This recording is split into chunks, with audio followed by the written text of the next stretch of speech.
Okay, welcome everyone. I am Michael Penland, as you well know, and I've got to tell you that you're listening to the happiest man to ever draw a breath. And I say that without reservation. I most certainly am the happiest person to ever draw a breath. In a moment, you're going to understand more about why I say that. We're going to be talking about success this evening. When I do that, I want you to understand that I'm not just talking about money.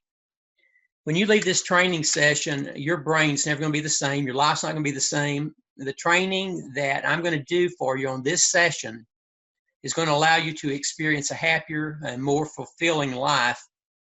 It's going to empower you also to help other people. I mean, how's that sound so far? Pretty good, isn't it? So here's what I'd like to do. I want to ask you a question. Would it surprise you to learn that 85% or more of the people that you and I know are unhappy and dissatisfied with their life? The University of Chicago conducted a survey, a poll, and they found out that only 14% of adult people in the United States of America are happy. That means that people in the USA are more unhappy and dissatisfied today than they have ever been in nearly 50 years. That survey is drawing on a half century of research of collected data about the attitudes of Americans and about their behavior patterns ever since the year 1972. And what that survey has revealed is that people are less optimistic today about the standard of living improving for future generations than it has ever been in the last 25 years. So there's dissatisfaction, there's unhappiness, and there's uncertainty among people. I mean, even though people have more money now, they have better health care, better health, better housing, and they live longer than any time in history, they, especially young people, are unhappier than at any time since the collection of all that data began. And that's true not just in the United States. I mean, it's happening all around the world. Negative emotions are arising around the world according to the World Happiness Report. Negative feelings such as worry, sadness, anger, they've been rising higher and higher around the world at a rate of 27% over the last 10 years. You know, it's always amazed me how much mind power people will use, how much they will invest in the process of worrying and being unhappy. A person, just has so many units of mind power to use during a day. So the more those units of mind power that a person is going to waste to worry or to be fearful, it's not there to solve the problem. So when you look at fear, I want you to look at it as an acronym, FEAR. And that can have two meanings. It can either stand for forget everything and run, which is what a lot of people do, or it can mean face everything and rise, which is what I'd like to encourage you to do. Now, my choice for that acronym, FEAR, it means false evidence appearing real.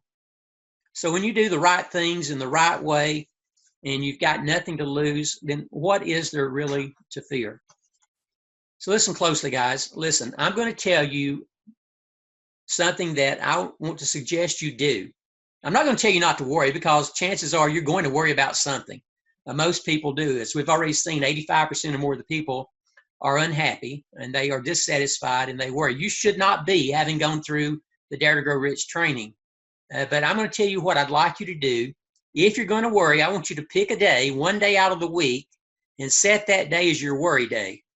Okay? I want you to make an appointment with yourself, schedule an appointment, write it down on paper on Wednesday or Thursday or whatever day you choose. Pick that as your day to worry about everything. Now, that may sound silly to you, and it probably is. Here's something I know. If you'll do that, then you've got 6 days left where you don't have to worry. You've got 6 days where you can really enjoy life and really benefit from the things you've learned through Dare to Grow Rich and other processes that you've learned. You know, worry is a lot like rocking in a rocking chair. It'll keep you busy, but you'll never get anywhere.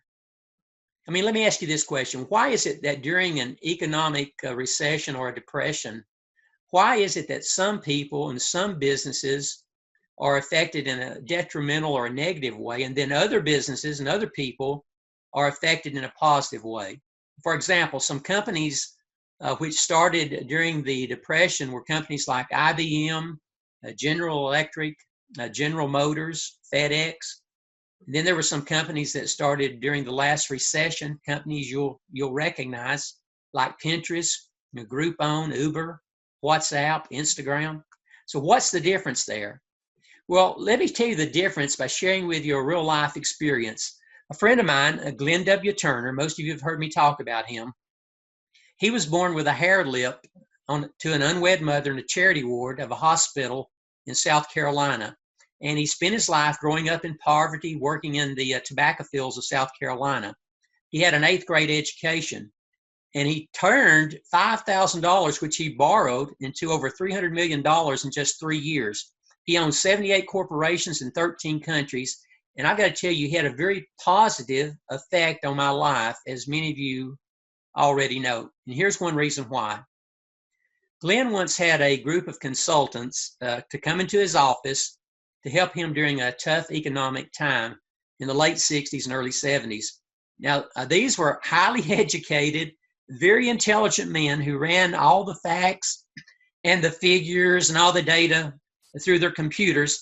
And so they come into Turner and they say, here's the bottom line, Mr. Turner, you can't make it. You can't make it. We have charted this thing out. The arrow is running straight down. And because Glenn didn't know any better, he just turned the chart upside down and the arrow was running up. And he went on and the cash increased. It kept getting higher and higher and higher. And he survived.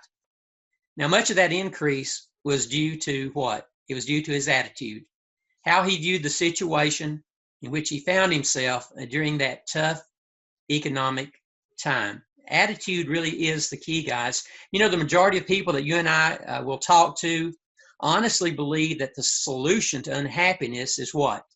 Money. Listen closely. Money can buy you a house, but money cannot buy you a home. Money can buy you a clock, but money cannot buy you extra time in life. Money can buy you a bed, but money cannot buy you a peaceful night of sleep. Money can buy you an acquaintance, but money cannot buy you a true friend. And it's true, money can buy you a book, a seminar, or a workshop, but money cannot buy you knowledge. And listen closely, guys, money cannot buy you happiness, no matter how much money you spend on entertainment. You know, J. Paul Getty was one of the first multimillionaires in the United States. And just 2 years before he died, this is what he said, and I'm quoting him. He said, money doesn't necessarily have any connection with happiness, maybe with unhappiness. Think about that, guys. I mean, let me ask you, do you know the least happy day of the week for most people? It's Monday. And to be more specific, it's Monday morning. People go to a job they hate, they do work they don't want to do, and they expect things to change for them. I asked a friend of mine one time, I said, how long have you been working for that company, Bob? He said, ever since they threatened to fire me. You know, Bob was not very happy, and I mentioned that to him, and I said, well, you know, how come you go to work every day? And he says, everybody else does. Isn't that a miserable way to live? Isn't that a miserable excuse for not being happy with your life, not being satisfied? You know, most people have this illusion of security and safety, and that illusion prevents those people from ever taking the journey to happiness and success. And it is a journey, but I like to think of it as an adventure. It's a lot like Albert Einstein once said. He said, a ship is always safe at shore, but that's not where the ship was built for.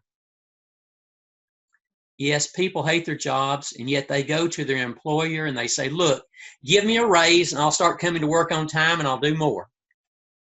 Their attitude is reward me and I'll produce later. It doesn't work that way. It's a lot like that crazy concept we have now in recent years that began a few years ago of giving everybody a trophy just for showing up.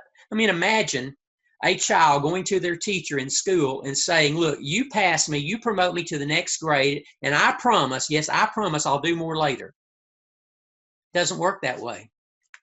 You know, my grandfather was a sharecropper, and now imagine as a farmer in late October, he looks up to heaven and he tells God, I didn't plant anything for the harvest time this year, but if you'll just give me this huge, wonderful crop in the fields, I'll do better next year.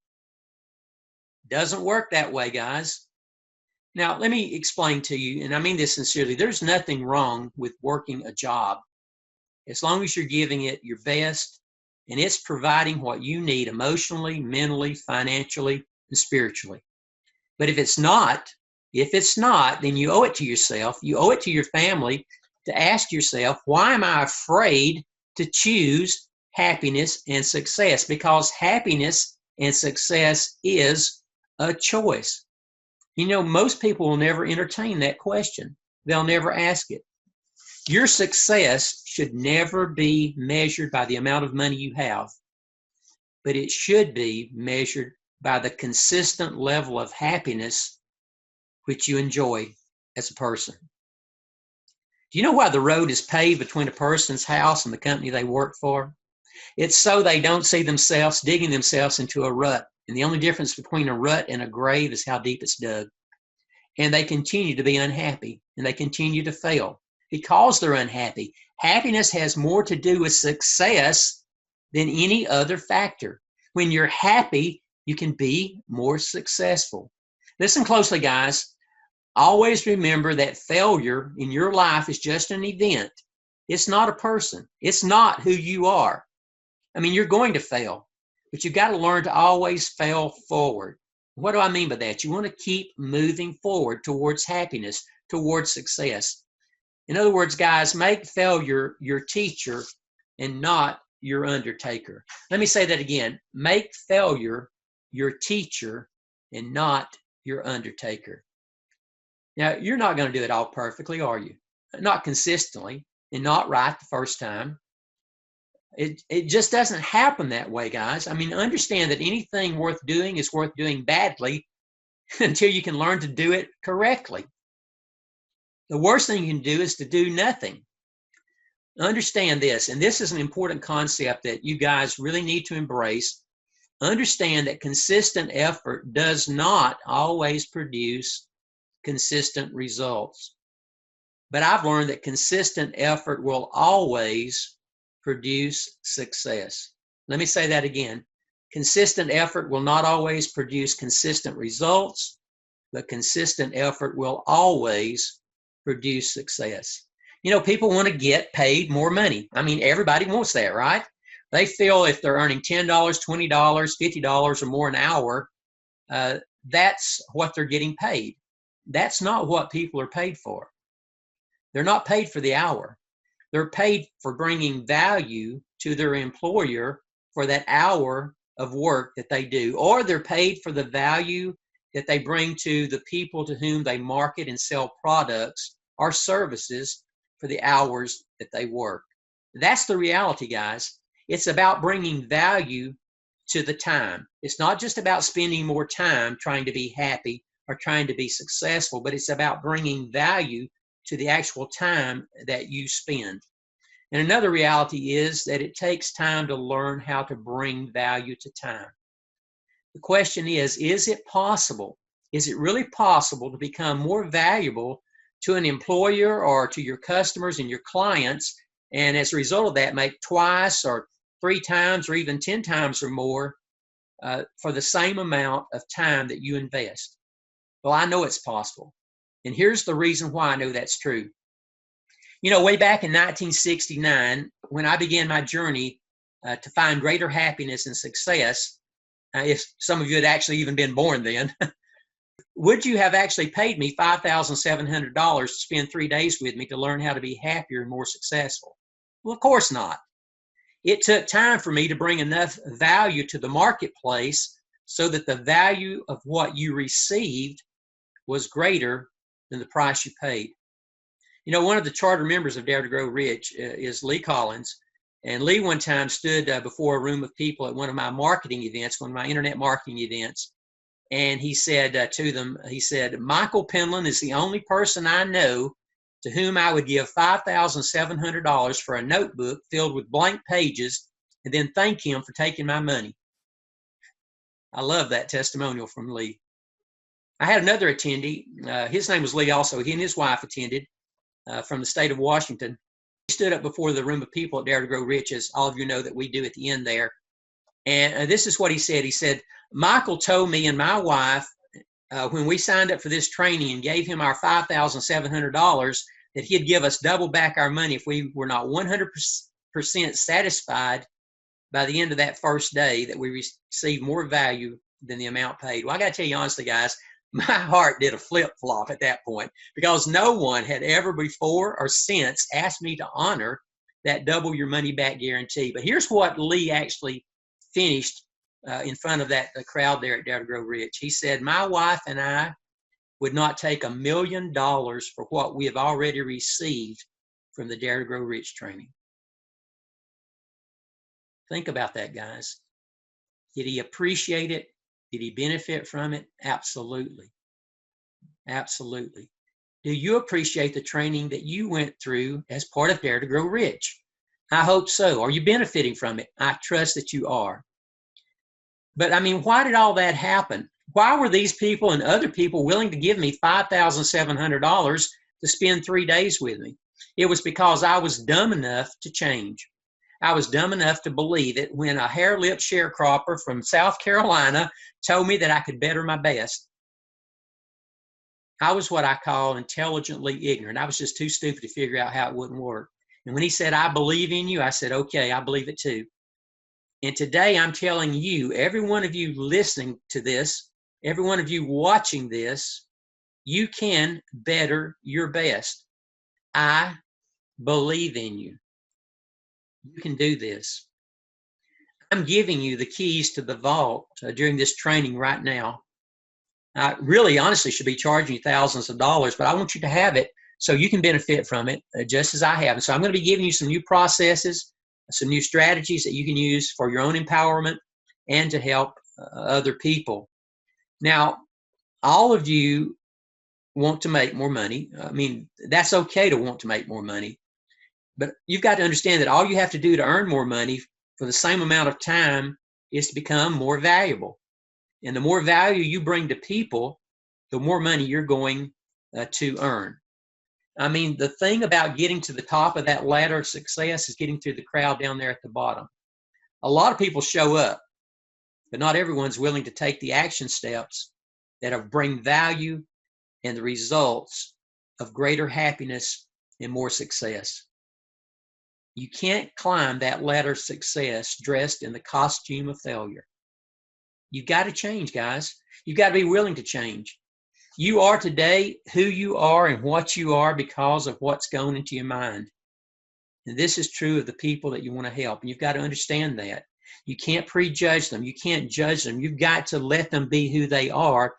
And you should be willing to help them to make the change in their life if and when they want to make that change.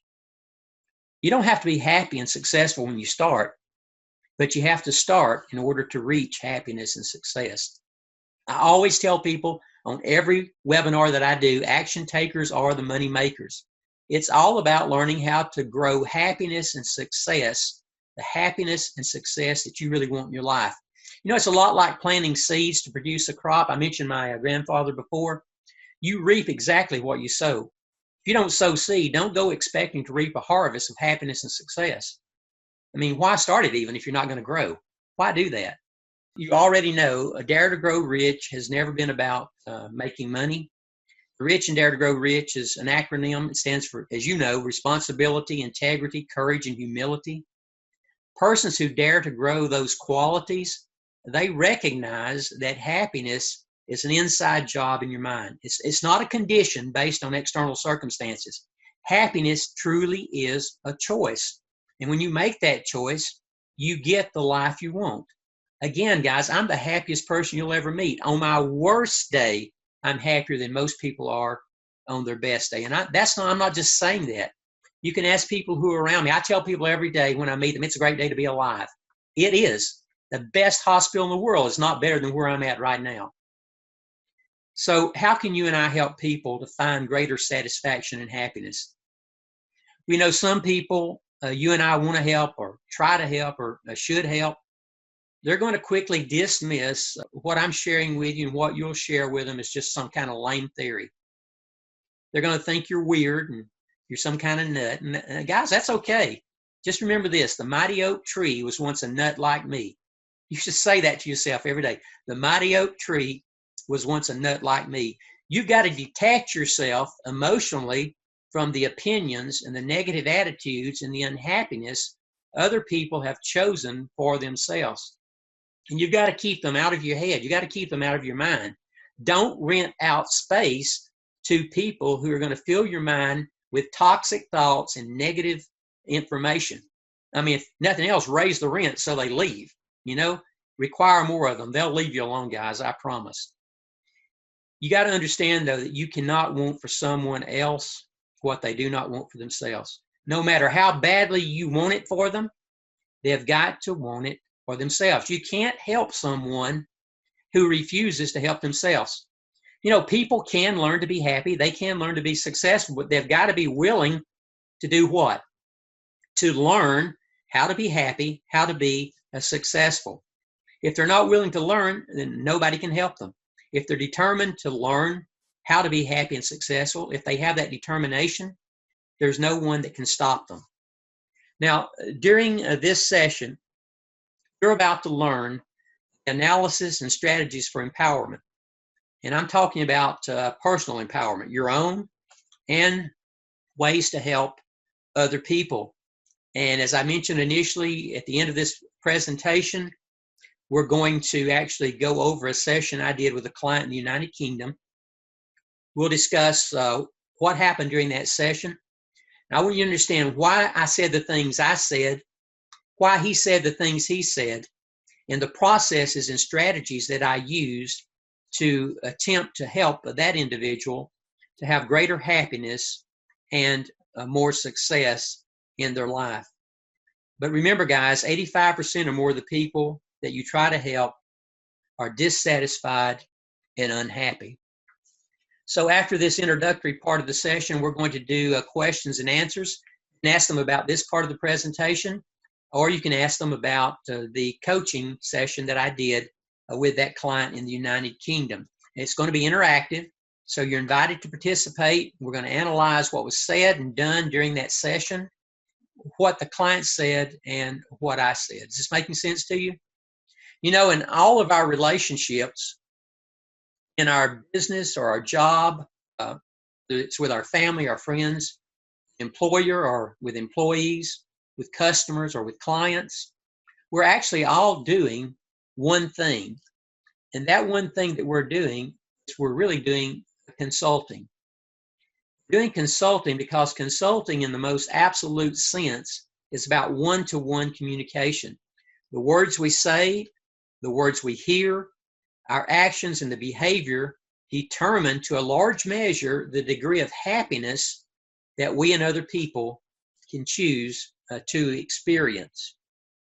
Now, as you interact with other people and as you live your own life, you're going to discover that motivation or a lack of motivation is a key ingredient in the recipe for happiness or unhappiness.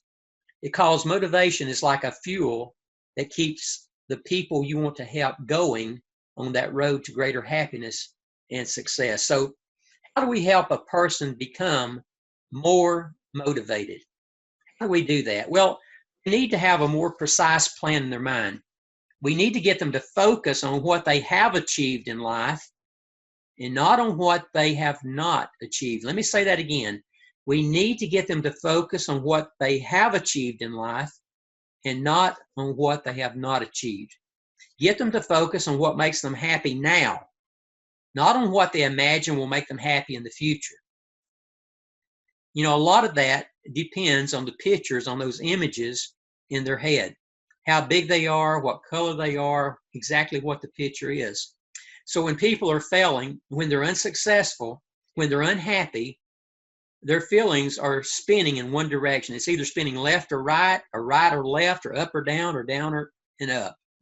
So what we want to do is help them by teaching them how to change the direction. And in doing that, we're going to help them to change the direction of their life, because the reason many people are unhappy is they're going in the wrong direction.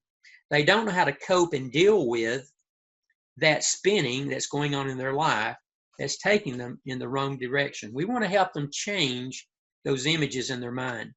Now, people will tell you that they can't get motivated. Yet if you go and look at them, they're always out there doing something. So that's positive proof that they can get motivated if it's something they want to do. I mean, have you ever heard someone say, I can't stay motivated, I just can't do it? Well, you know, that's true. Motivation doesn't last indefinitely, but neither does taking a bath. That's why we bathe every day, right? You know, motivation's the same way. It's a day-to-day process. It's not a one-time event.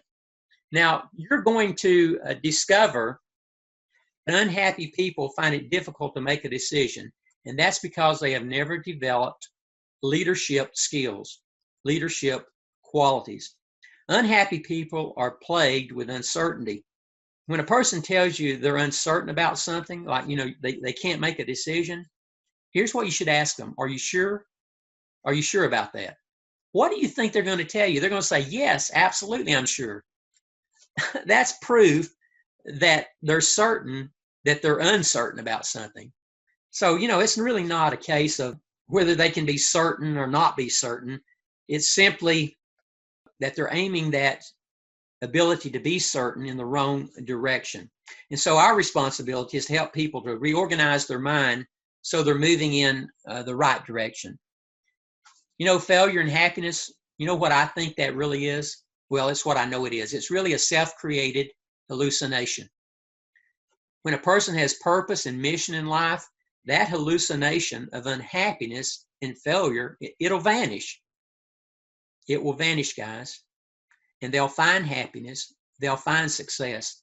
There was a Roman statesman and a scholar named Marcus Cicero. He once said, more is lost by indecision than by wrong decision.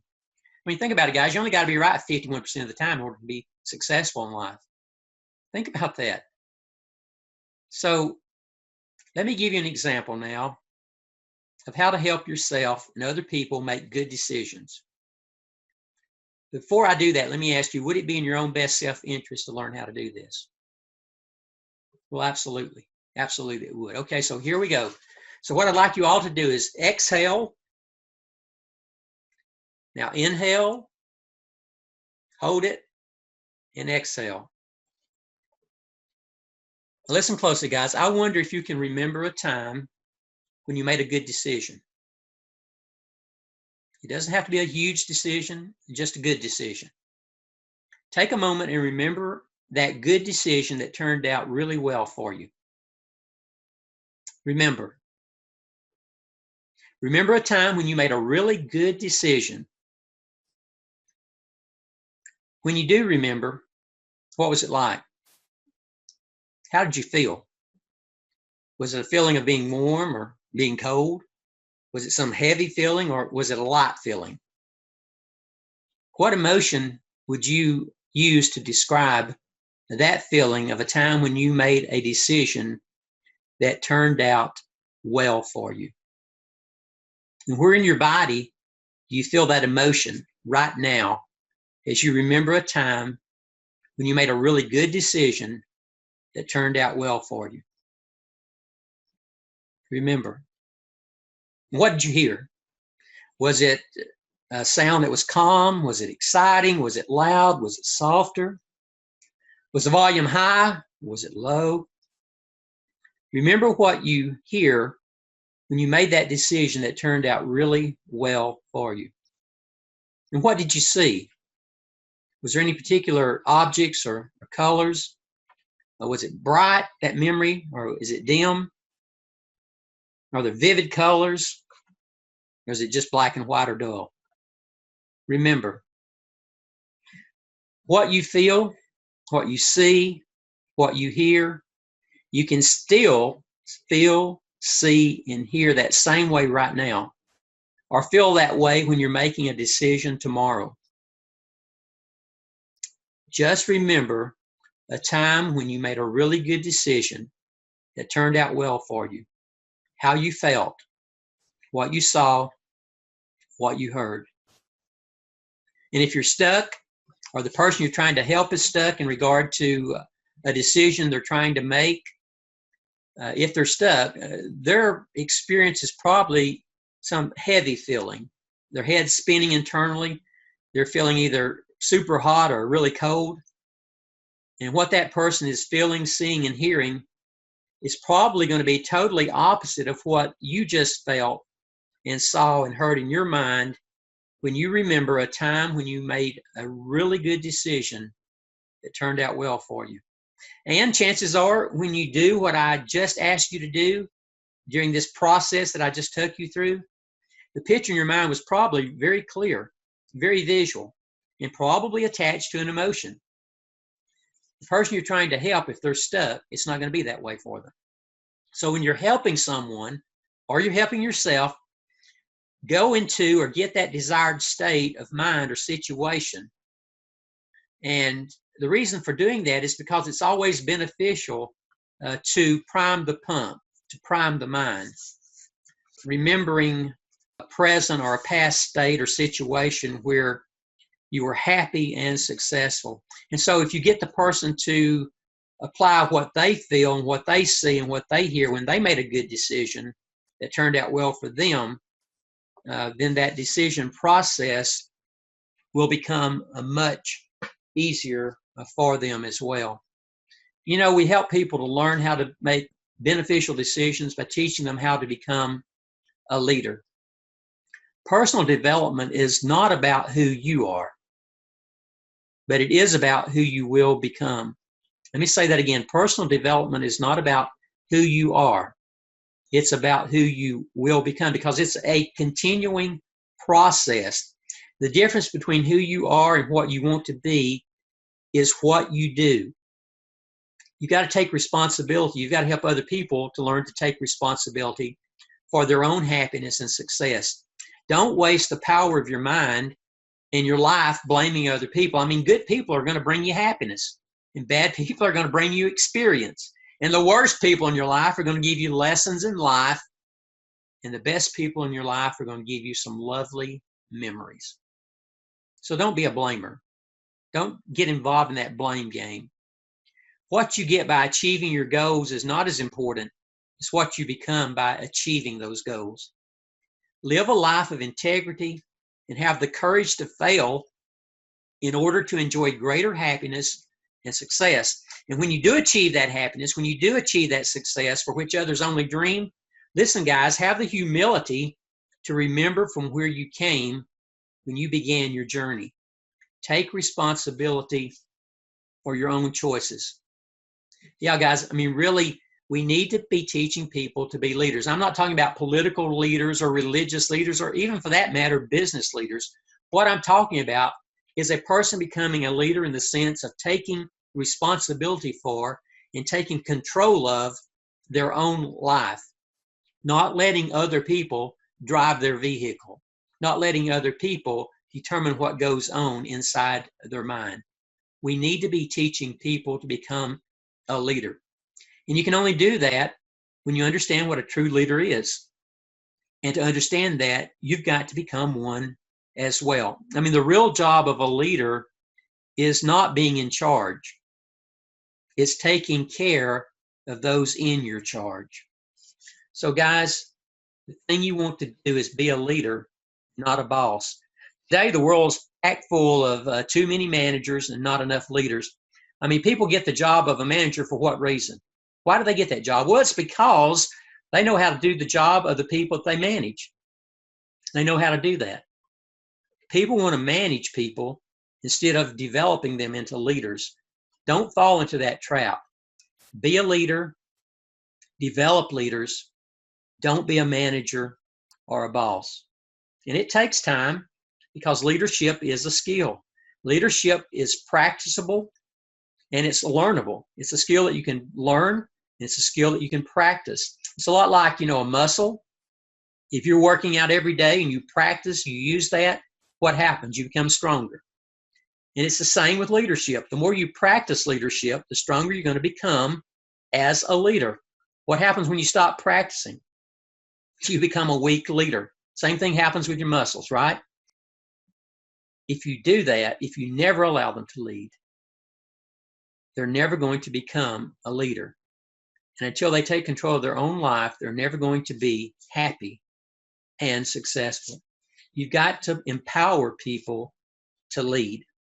You know, people, that is, are created with the capacity to be a parent. Now, not everyone wants to be a parent, and that's okay. Some choose not to be a parent. It's the same with leadership. People are created with the capacity to be a great leader, but not everyone wants to be a leader. There are people who like to be told what to do. They like to have other people control their life. They don't want the responsibility that comes with being a leader. But, you know, guys, a real leader, when something goes wrong on the job and the pressure's on the employee, a responsible leader, he doesn't take charge. What does he do? He says, try again. And when there's a problem in a marriage and the pressure's on one or both of the partners in that marriage, a true leader says, try again. And when your children or your grandchildren make a huge mistake and the pressure's on them, a true leader does not say, I'll fix it. A true leader says what? That's right.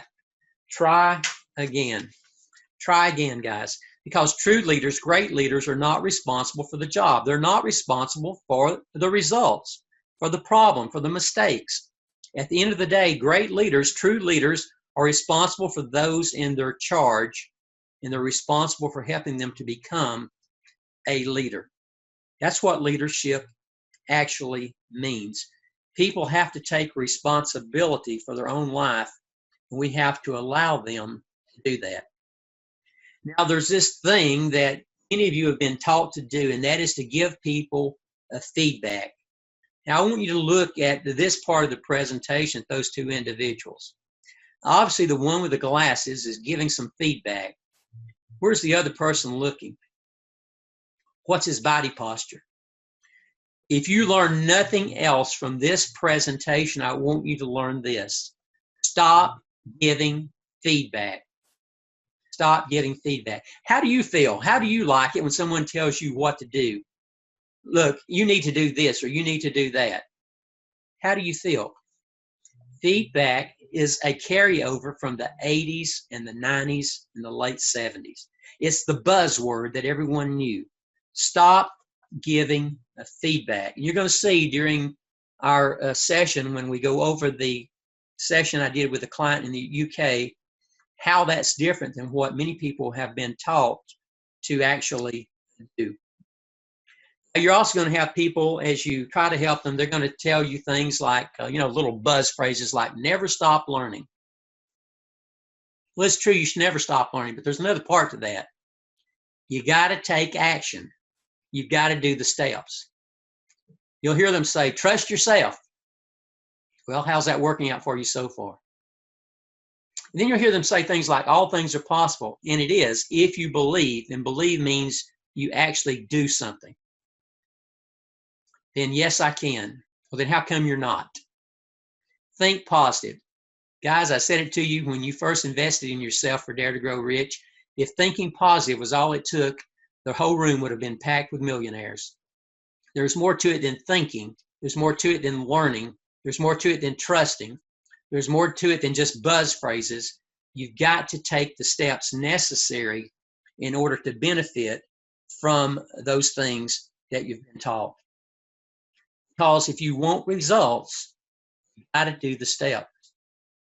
Now, you've learned how to change the strategy if the outcome and the result is not happening in your life. Change is always involved, guys. Look, I hate change. Everyone hates change. I understand that. But we've got to teach people how to change those images in their mind. And naturally, most people are going to resist change, even if it's going to bring them greater happiness and more success. I'm not sure why that is. It's just the way people are, the way most of us are. But listen, guys, everything changes because change is the rule. It's not the exception. Change is the rule. We're made out of the same stuff that the entire universe is formed from, and the entire universe is constantly doing what? Changing. If you were to take a very powerful telescope like the Hubble telescope, you could observe change taking place in the universe. You'd see new stars being formed, old stars dying, new galaxies being formed, new suns. So everything changes. And for the limited time that you and I occupy a space on this planet called Earth, we need to recognize that we're an important part of that universe and that change is the rule. And why wait? Why wait to change? Listen closely, guys. Look, I'm no mathematician. I barely finished high school, but I do understand simple math, and I've done the math. The majority of people on planet Earth are going to be dead a whole lot longer than they are actually going to be alive on this planet. Think about that. Why waste the time you have here being unhappy and dissatisfied? Don't be a part of the 85%. Help other people not to be a part of the 85% who are unhappy. Be willing to make change. Here's something I'd like you to do, guys. Use those strategies you learned through Dare to Grow Rich, the ones I'm sharing with you on this session. I want you to think about this seriously. I want you to consider that when you're with someone else, that you have an interest in them and that that person really wants to be happier. They want to be more successful. But again, they've got to be willing to make the change. What I'd like you to do right now is I want you to imagine each morning your bank is going to deposit $86,400 into your private bank account. You can use it any way you choose to, but you've got to use it. It's your choice. But there's one rule. One rule, guys. Everything that you did not spend during the day is going to be taken away from you. And you can't transfer the money. There's no loophole there. You've got to spend it. So each morning of every day of your life, it's the same scenario. And oh, by the way, there is one other rule. The bank can stop making those deposits of $86,400 into your private bank account at any time. You can even close your account. So let me ask you, what would you do? Well, in reality, there is such a bank ready to make that deposit for you. It's the bank of time. You see, each morning when you awaken, you receive 86,400 seconds as a gift of life. What we've not lived up to during that day, it's lost. Yesterday, guys, is gone forever. So what will you do with the 86,400 seconds that you receive as a gift each day? We all have 86,400 seconds a day. So lack of time is not really the issue in regard to happiness and success. The issue is lack of direction. You need to help people to understand that is the issue.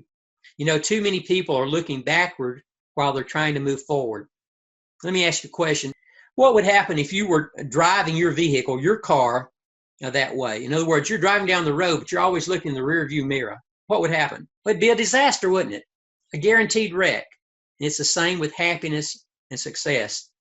Helping a person to change the way they're thinking, changing those pictures in their mind, it will change the level of success and happiness that they can enjoy in their life. You have to know where you're going and how to get there. You'll never get there looking back while driving. And you've got to understand that the map, the pictures, those images in a person's mind, that's not the territory. That's not the reality. That's the first step to positive change, is understanding that. What's the secret to our own personal development and change? What is that secret? What does it really take for you to help someone else? Because people are very problematic. So what is it you need above anything else to help other people?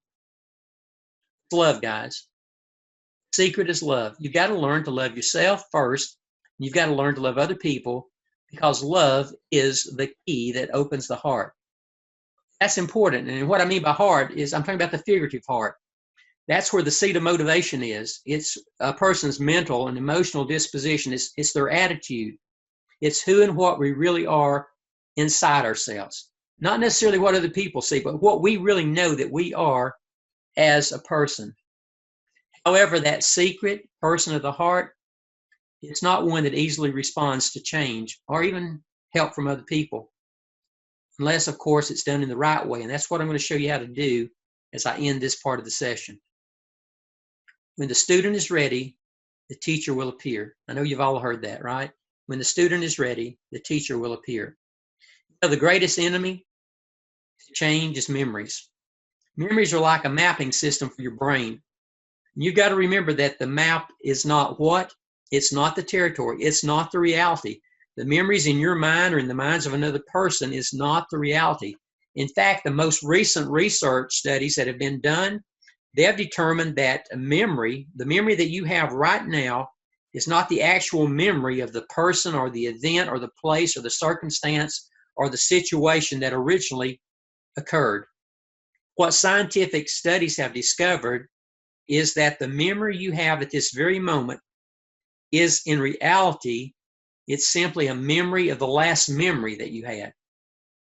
And that would explain why those stories that your parents and your grandparents told you began to change over time. You know what I'm talking about, don't you? You know, that walk to school in the snow that originally was a few inches deep and maybe half a mile down a hill suddenly has become an uphill struggle through 3 feet of snow for 5 miles. It's because our memories are really just a memory of a memory of a memory of a memory. They become distorted. They become changed. And we need to help people to understand how to change those pictures and those memories in their mind. You know, bad memories can even be more of an illusion than anything that a person would face. So how do you help people? Well, Mark Twain once said, if you've got to eat a frog, it's best to do it first thing in the morning. And if you've got to eat 2 frogs, it's best to eat the big one first. Well, so what did Mark Twain mean by that? Well, Mark Twain actually meant those statements that it's best to take care of the biggest one first. And so the biggest problem facing people that you want to help them with are those memories, are those pictures and those images in their mind. And if you want to enjoy greater happiness and success, you got to change the pictures and images in your mind, because that will help you to do that when you're helping them to change those in their own mind. So remember, guys, Dare to Grow Rich is like software for the brain. Your brain is like the hardware, the computer that runs the programs you install or that you allow other people to install. People can learn to be happy because they learn to be what? Unhappy. Let me say that again. People can learn to be happy because they learn to be unhappy. Happiness is a learned skill. So how does a person learn to be happy? Well, I was reading recently some research that revealed that every time that you learn a new skill, you actually change your brain. And the human brain to me is fascinating. It's amazing. You know, people once thought that a person only used a small part of their brain, but the most recent research, it's proven that a person is using more of their brain power than they previously thought that a person was using, even when they're inactive or they're sleeping. And that has to do with what is called, according to that report, a neuroplasticity. And neuroplasticity has to do with the ability of your brain to form and to reorganize synaptic connections in response to learning.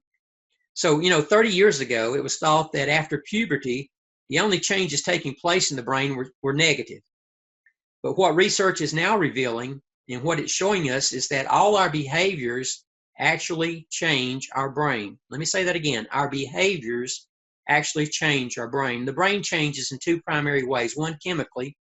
It changes by transferring chemicals between brain cells, which are called neurons, which trigger a series of actions and reactions. Second way is it changes the structure of the brain. Your brain can alter its structure to support learning.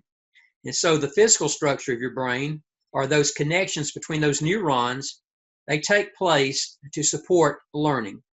So both these, the chemical and the structural changes, they work together. Let me give you an example of that and get away from all the scientific stuff there. Here's an actual example. Let's imagine that you want to learn to play a musical instrument. So you spend a day practicing and you master how to actually play certain chords and notes. And you feel you've got it. Now, the next day, when you go to play that musical instrument, you quickly realize something. You don't got it. So what happened? Well, the day before, when you thought, I've got it, the chemicals triggered a series of short-term actions and reactions. Some people call it muscle memory. But they did not induce the structural change in your brain to support that long-term result that you wanted, in this case, to play that musical instrument. And that's the challenge that we face when we're trying to help other people or even help ourselves. Long-term changes, long-term changed memories and results, they take what? They take time. And what you see in the short term does not reflect learning. And that's why some people, after paying $5,700 to go through the Dare to Grow Rich training, they immediately experience almost instant results during that training, during those 3 days. But then what happens? They return home, they put themselves in an environment that's not conducive to happiness and success, and they stop practicing what they learned during those 3 days of training. So now, instead of being the leader that resides deep inside them, they revert back to letting other people manage their life. They let other people take control of their mind.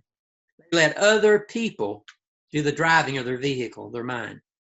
So how does a person learn to become a leader? How do you release the leader that dwells inside you, that dwells inside other people? Well, you help people become a leader by being a leader yourself. You cannot help someone become something you are not already.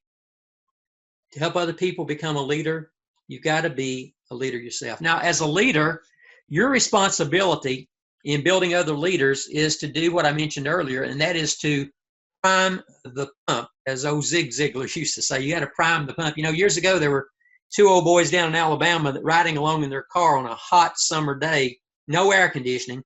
Man, it was smothering hot. And they wanted to drink of water, and they spotted this pump outside an old farmhouse. So they stopped their car, jumped out. One of them ran over and started pumping the handle of that water pump up and down, up and down, up and down, up and down, up and down. And he finally realized that no water was coming out of that pump. And then his friend said, you got to prime the pump if you expect to get any water out of it.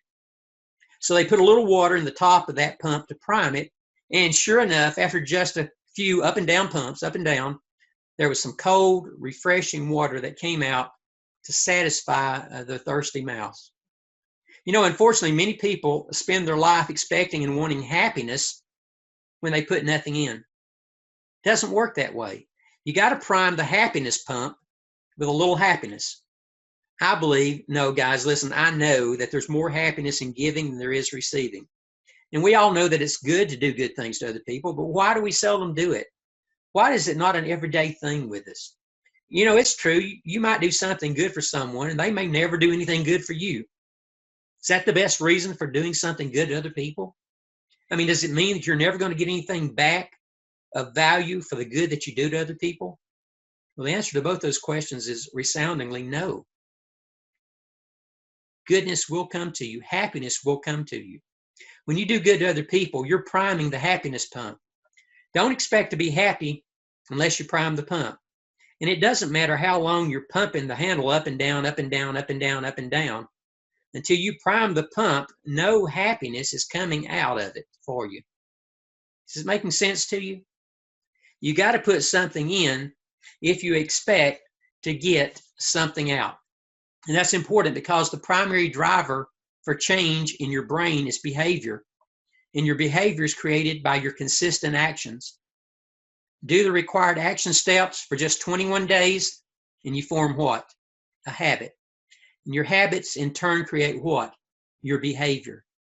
You've got to practice day after day, the action steps necessary to create the desired habits which develop the necessary behavior for greater happiness and more success.